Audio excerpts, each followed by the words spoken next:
So talking about pivotal circumstances, for some people, their story is that when some things happen in their lives. For some, it was a job loss. For some, it was a breast cancer diagnosis. For some, it was, hey, we are having trouble getting pregnant. We have infertility. For others, it was the death of a child at a way too early age. For others, it was, hey, I had a child and their special needs child, and it's just really, changed our lives. For some, it was another form of cancer. For some, it was a heart attack. For some, it was, you invested all of, everything in this particular job, and you were there, and then they call you in one day, and they're like, you know what, we're, restructuring, and we don't have room for you anymore, and all of a sudden, everything has changed. So we have all these difficult circumstances. Then on the other side of that, hey, difficult circumstances sometimes lead to other opportunities as well. And then because you lost a job, a new job came up. You struggle with infertility, but all of a sudden you're pregnant. And then the cancer goes into remission. And God uses these circumstances to build our faith. And every one of us know those stories that we have, that these difficulties that come into our lives.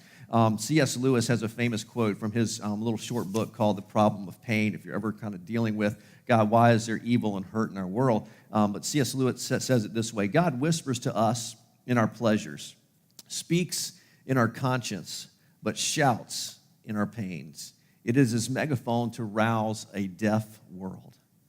God whispers to us in our pleasures. Sometimes I look at life, and there's just these simple things about life that I go, man, God, this is amazing what you've done, this earth that you put here and all the joys that I have. And then he speaks to us in our conscience, but he shouts in our pain.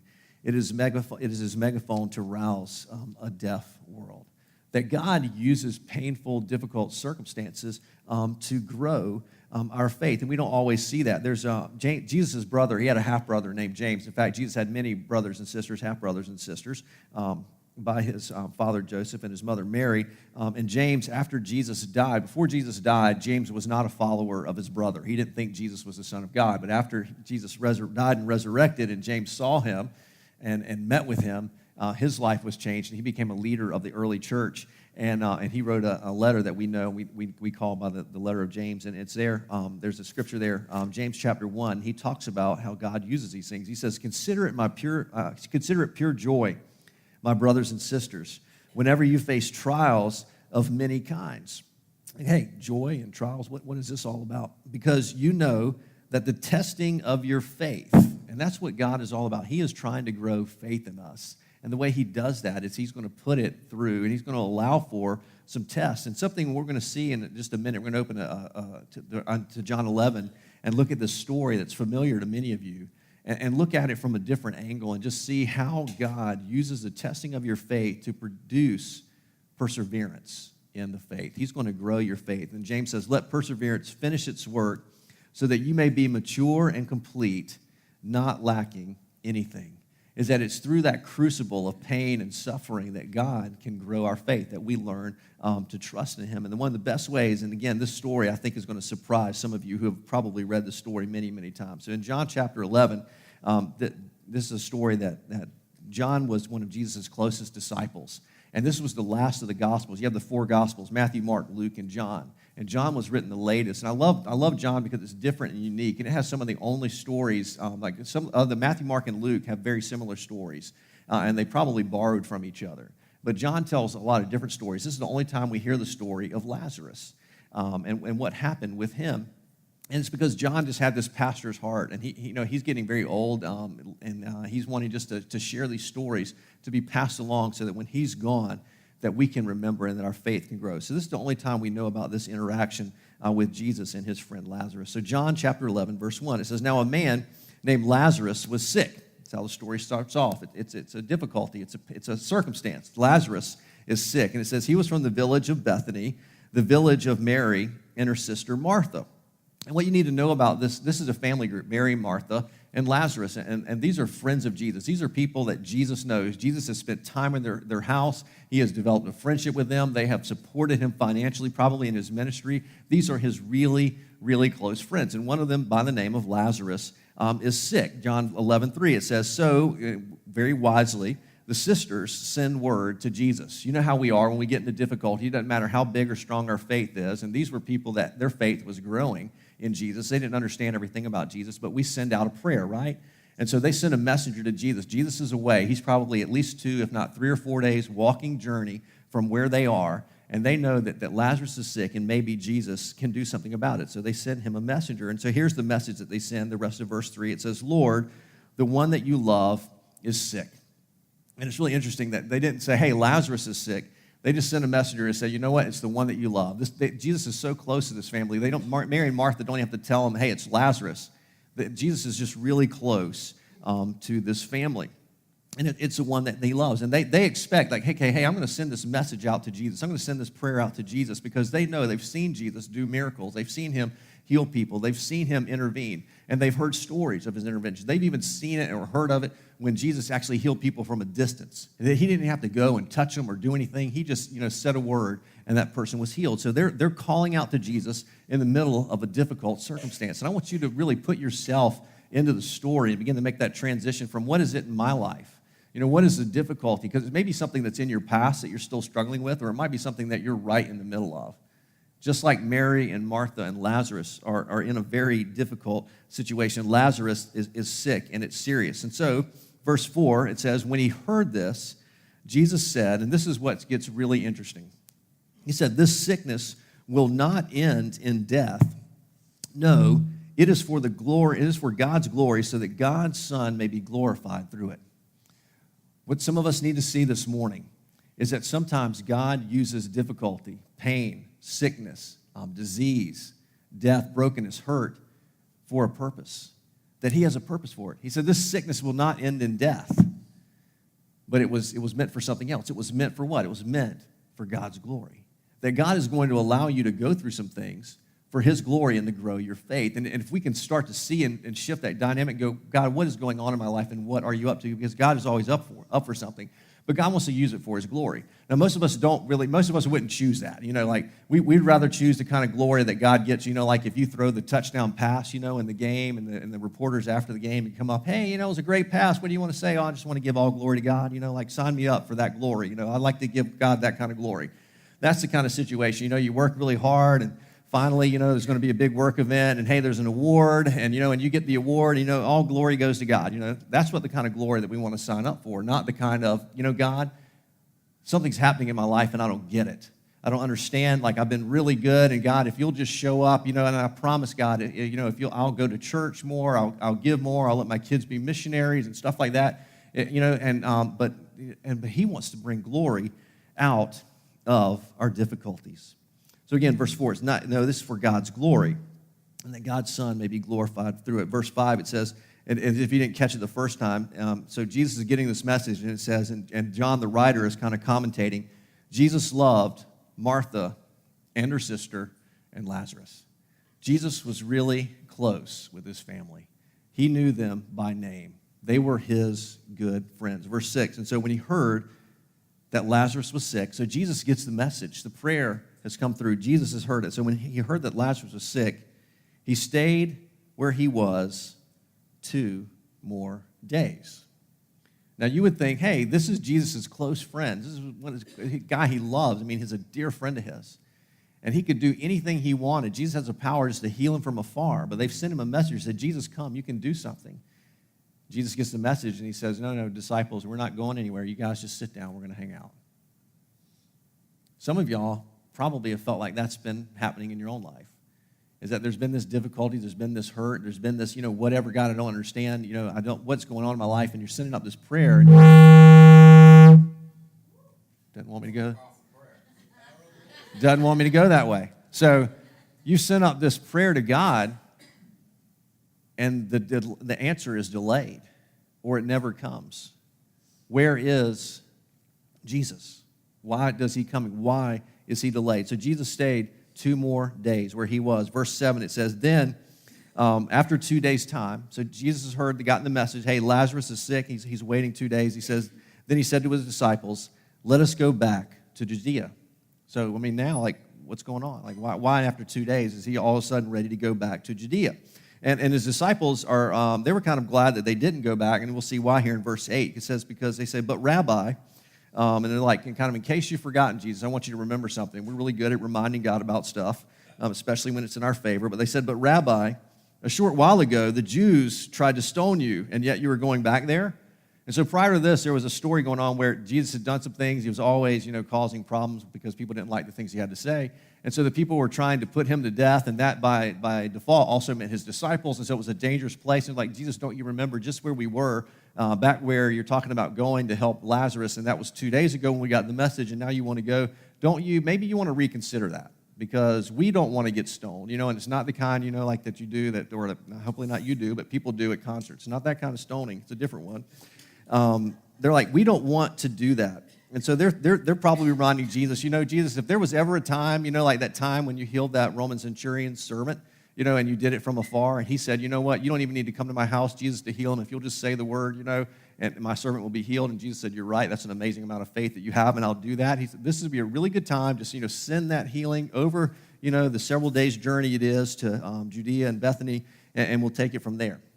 So, but Jesus wants to do something more in their lives. And so he's determined. So Jesus said, the disciples said, let's not go back there. Verse 11, he says, after he had said this, he went on to tell them, inform them about what's happening. He said, our friend Lazarus has fallen asleep, and I'm going there to wake him up. And I'm sure at this point the disciples are like, wait, how do you know that Lazarus is asleep? Because you're not there and I hadn't seen any other messenger, so what's going on with that? But, okay, God, look, if Lazarus is asleep, you know what? He'll wake up. He's fine. You see, we heard he was sick unto death, but, he's asleep. For whatever reason, you know that. Well, why do we need to go?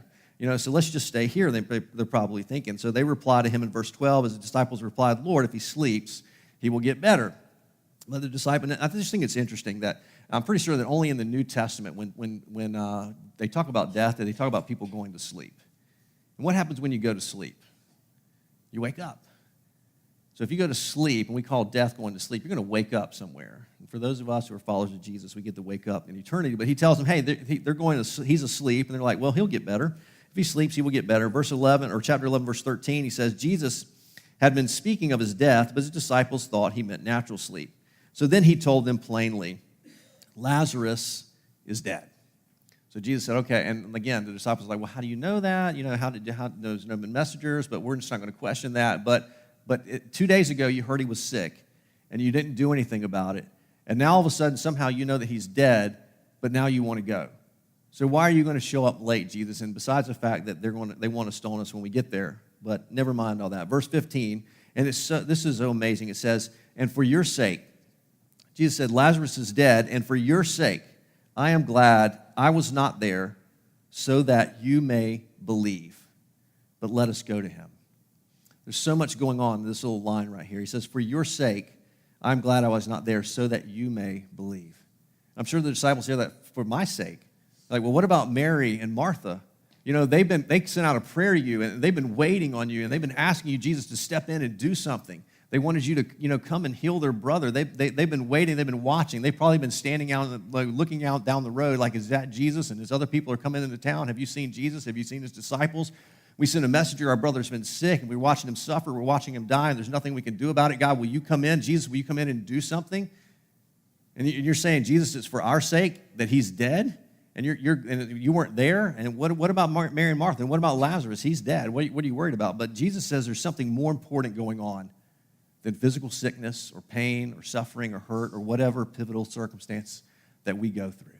That there's something greater at stake, and it's our faith. Look at what it says. It says, I'm glad, so for your sake, I'm glad I was not there so that you may believe.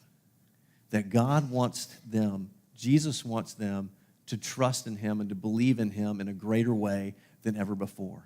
And it's only through this that they were going to be able to have their faith grown. And so he says, this is so important that I'm willing to let Mary and Martha go through the suffering. I'm willing to let my good friend die. I'm willing to let them perhaps, go through the ridicule of people going, well, you know what? You said that Jesus would come. You sent for him. Where is he? Why didn't he come? And that's the way we are sometimes today in our lives, because I can't explain everything. I don't know why God doesn't show up. I don't know why God doesn't heal everybody I pray for. I don't know why God lets little kids suffer. I don't know why there's all this evil and pain in the world. I can't always answer that. And that's what Mary and Martha were going through, but they went through it because God wanted to let them see their faith grow. He wanted to grow their belief. And so he says, let us go to him. Let us go to him. Verse 15 at the end, then we're going to jump to verse 21. So they get up on the road. Jesus, and it's 2 or 3 or 4 days journey. They begin walking there. And eventually they get there, and Mary comes out to Jesus, and then her sister, he gets through Mary and talks with her, and she's disappointed. He gets to Martha, and Martha talks to Jesus. And this is the way most of us would feel, and it's the same way that Martha feels. Lord, Martha said to Jesus, if you had been here, my brother would not have died. It's kind of an accusation. It's so easy to read over these words and not get the emotion and the feeling because we can't always see what's there. But she was like, Jesus, if you had come, if you would have just gotten up and been here, I know that you could have done something, and we sent for you, and we called for you, and we waited, and we watched, and you did not come in. You did not come through. You did not answer our prayer, and Lazarus is buried and in the grave. If you had been here, you could have done something. And there's that disappointment that Martha's experiencing. But then in verse 22, she shows something that I hope that we see. In verse 22, she says, but I know, which means, Lord, I believe. Lord, I'm trusting. Jesus, I believe. I trust. Even though this has happened, I know that even now, God will give you whatever you ask. Is that Mary and Martha and even the disciples, they don't understand all about who Jesus is yet. They're still trying to figure it out. They see him doing these amazing things, but they haven't made the connection. But like, I know when you talk to God, stuff happens. And I don't know, like, we're trying to figure out, are you the Son of God? And how's that all going on? But when you do this, something happens. So Mary says, it has this great faith. If you, even now, God will give you whatever you ask. Verse 23, Jesus says to her, your brother will rise again. So Jesus said, hey, your brother's going to rise again. Well, that's great news. And Mary responds to that kind of out of the only kind of theological box that she can muster and understand from. She says, I know he will rise again in the resurrection at the last day. And so Mary at this point doesn't understand what Jesus is doing yet. Because this is the kind of thing that we say to everybody, you know what, you'll get to see him again one day. You know what, we'll all be reunited, at the end of time and at the resurrection. And for those of us who are believers now in the New Testament time, we have Jesus in our heart. We're going to be in heaven, and we're going to get to meet all the disciples and James and Peter and John and Moses and Abraham. We can get their autographs and get all the stories, and it's going to be great. It's going to be neat. And Mary says, I will see him again at the resurrection at the last day. But Jesus says something, and for some of us, you're trying to figure out, and they're trying to figure out who Jesus is. And Jesus says something here that just not a good teacher, because some people say Jesus was just a really good teacher. He's just a really good moral guy and had a lot of good lessons to teach. What he's about to say is not something that good moral teachers say. And he's not just a prophet.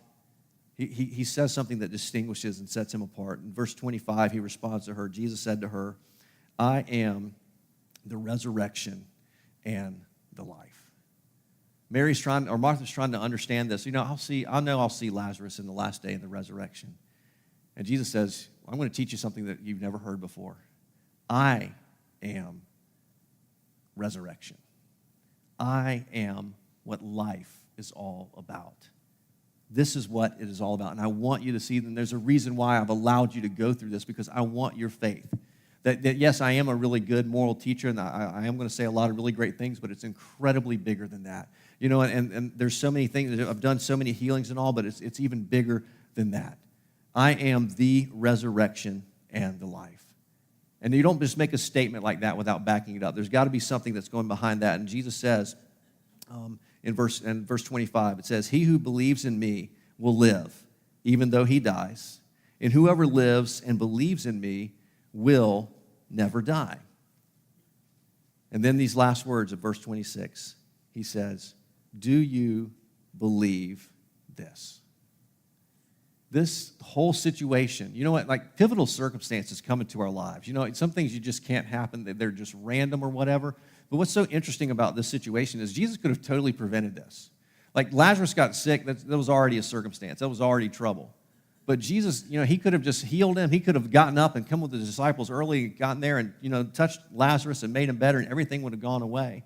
But Jesus actually allowed the situation to escalate to the point where Lazarus has died. And now he says, You know what? This is so that you can believe. Will you believe this? That Jesus actually allows this circumstance just to escalate so much so that he can test their faith and grow their faith. He wants us to grow our faith. Verse 27, she says to him, yes, Lord. So she says, I do believe. She says, I believe that you are the Messiah, the Son of God, who has come to the world. This is an amazing amount of faith that Mary and both Martha have here, is that they have suffered these couple, 3 or 4 more days now. Lazarus, we're going to find out here in just a minute, has already been buried for 4 days. They had been waiting for Jesus. They had been crying, suffering, watching their brother die. Jesus wasn't showing up. Jesus wasn't doing the thing that they expected him to do. They went through perhaps all of that ridicule, and with tears in her eyes and the pain and the disappointment that she probably had in Jesus at that time, that he didn't come through like she expected, she says to him, yes, I'm still going to believe. And it's like that story I told earlier when some of his disciples decided to leave Jesus, and he turned to his disciples and said, what about you? Are you guys going to go too? You know, and they didn't understand what was going on, but they said, you know what, Jesus? I've seen everything else out there, and I don't know, and I've experienced those things, and I don't get what you're doing, but you have the words of eternal life. And they're going to hold on. And Mary's just holding on by this little bit of faith. And we jump down, and Jesus at this point says, you know what, I want to go and see the tomb. And so it's going to skip through the story, jump to the shortest verse in all of the Bible, John 11:35, and then verse 36. Jesus is there at the tomb, and it says, Jesus wept. And then the Jews said, see how he loved him. Jesus could have done so much. He could have prevented all these circumstances, but he comes to the tomb there, and he pauses. And there's all the people mourning. They've already had the funeral, and they're there.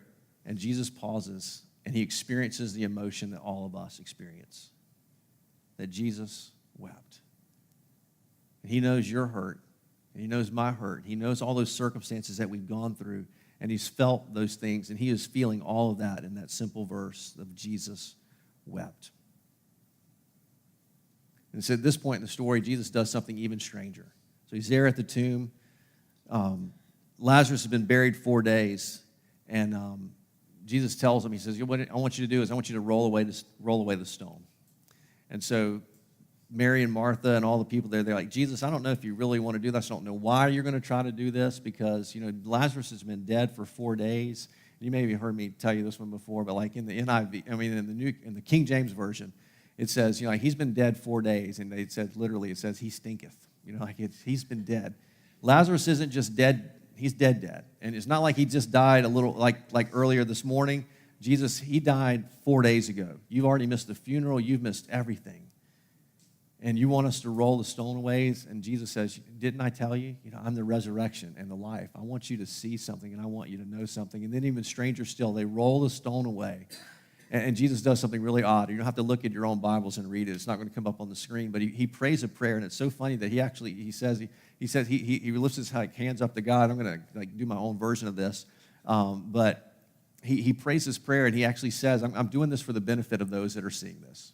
Like we've been talking about in our series here, that when we pray, we're supposed to do it in secret so other people can't see it. But Jesus wants them to know, hey, God, he says, this is his prayer. He says something like, you know what, God, I know what I'm about to do, and I know what you're about to do through me. And I just want to make sure that people see that it's between me and you, and this is for your glory. And God, I want their faith to be built. So I'm going to pray this prayer. And then he just says a couple words, 3 words. He says, Lazarus, come forth. Everybody waits and watches. Then the story goes that Lazarus comes walking out of the tomb, and it says he's still got the grave wrappings around his head and his hands and his feet. He's bound, and Jesus is like, take all that off of him. And this resurrection happens because Jesus is the resurrection and the life. And he organized all of this. He put them through all of this because he wanted their faith to grow. And if you look at the end of the story, verse 45, it says, therefore, many of the Jews who had come to visit Mary and had seen what Jesus did put their faith in him. And there's that word. Is that sometimes Jesus will organize or orchestrate, even create difficult circumstances in your lives to give you an opportunity. This sickness does not end in death, but it was, remember that verse from earlier? But this was meant so that God could be glorified. When we can change that mentality in our life and go, God, I don't know what's going on. I don't know why these things are happening, but God, I'm going to come to you. I'm going to trust that you are going to be glorified in this and that my faith will grow. And that's what resulted, is that many people, it said, who had come to see them and seen what Jesus did, put their faith in him. But a word that really stands out to me there is the word many. Of all the people that were there, that had come to mourn, friends of Mary and Martha and Lazarus and people from the town, it says, therefore many of the Jews put their faith in him. They had seen a resurrection, but not everybody believed. Not everybody put their faith in Jesus, even after seeing Lazarus walk out of the grave. It just surprises me that not everybody would believe and put their trust. But that's us, is that we're at that crossroads that we've got to say, God, am I going to follow the ways of the world and go after, and just like Adam and Eve in the garden, we started this series saying, you know what, Adam and Eve broke faith with God in the garden. It wasn't just about eating the fruit and sinning with the original sin. Part of that sin was that they had began to question God, and they broke faith with God and said, God, you are not to be trusted. I can't believe what you said about this fruit of this tree of the knowledge of good and evil, so I'm going to take it and eat it, and I'm going to make the rules, and I'm going to stand in judgment of you. And ever since then, God has been trying to build faith back into us in him, because that's the kind of God he is, and that's the humility that he has. But we have to make that choice. Will I go to him? And some of you have been through some difficult circumstances, and that's created some walls and some barriers between you and God, that some of you just haven't been able to get over them. That you've got this hurt, you've got this pain. And there's a quote from Philip Yancey, he's a popular Christian writer, and he says this. He says, the only thing worse than disappointment with God is disappointment without God. Think about that. Yes, sometimes God is not going to come through. He's not going to do what we would expect or what we would hope. But God is always up to something, and that's something he's always up to, is building our faith. And he wants us to trust him so much more. What do we need to trust him in this morning? Let's pray.